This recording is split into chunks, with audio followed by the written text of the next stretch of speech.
બ્રહ્માસરમાં માતાજી કંપામાં 20 દિવસથી પાણીને આવતા નગરપાલિકામાં ઉગ્ર રજૂઆત કરવામાં આવી।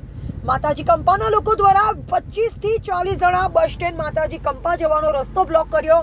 ટ્રાફિક જામના દ્રશ્ય સર્જાયા। થોડી ક્ષણો બાદ પોલીસ આવતા મામલો શાંત પડ્યો હતો। બાદમાં ચીફ ઓફિસર જોડે પાણી અંગે રજૂઆત કરવામાં આવી। અત્યારે તો તેમના માતાજી કંપામાં પાણીના આવતા પીવાની સમસ્યા તેમજ મૂંગા પશુઓને પણ મુશ્કેલીનો સામનો કરી રહ્યા છે। માતાજી કંપાના લોકો હલ્લાબોલ મચાવ્યો અંગે ખેડબ્રહ્મા નગરપાલિકાના ચીફ ઓફિસરને જણાવ્યું કે 2-3 દિવસની અંદર પાણીનો પ્રશ્ન હલ થઈ જાય તેવું ચીફ ઓફિસરે જણાવ્યું। ત્યારબાદ મામલો શાંત પડ્યો। તેમજ વધુમાં જ્યારે વોટિંગ હતું ત્યારે બહુ જ પાણીની વિકટ સમસ્યા સર્જાઈ। મતદાન તારીખે પણ બહારથી પાણી મંગાવ્યું હતું। 20 દિવસથી પાણી ન મળતા માતાજી કંપાના લોકો મુશ્કેલીનો સામનો કરી રહ્યા છે।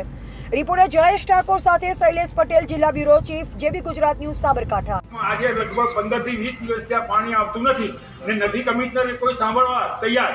લાઈનો કાપી નાખી છે। આજે 15 દિવસ ત્યાં નથી ટેન્કર આપતા, નથી કાંઈ આપતા ને પાણીની અંદર લોકો ત્રાસ થઈ ગયો છે। કંપામાં આજુબાજુ ગામડામાં બધામાં ઝોપડપટ્ટીવાળા પણ પાણીના ત્રાસથી મળે છે, પણ કોઈ સાંભળવા તૈયાર નથી, કમિશનર કે કોઈ નથી। આખી જે જનસેવા છે ખેડબ્રહ્માનું, જે મામલતદાર કચેરી અંદર કોઈ પણ સાંભળવા તૈયાર નથી।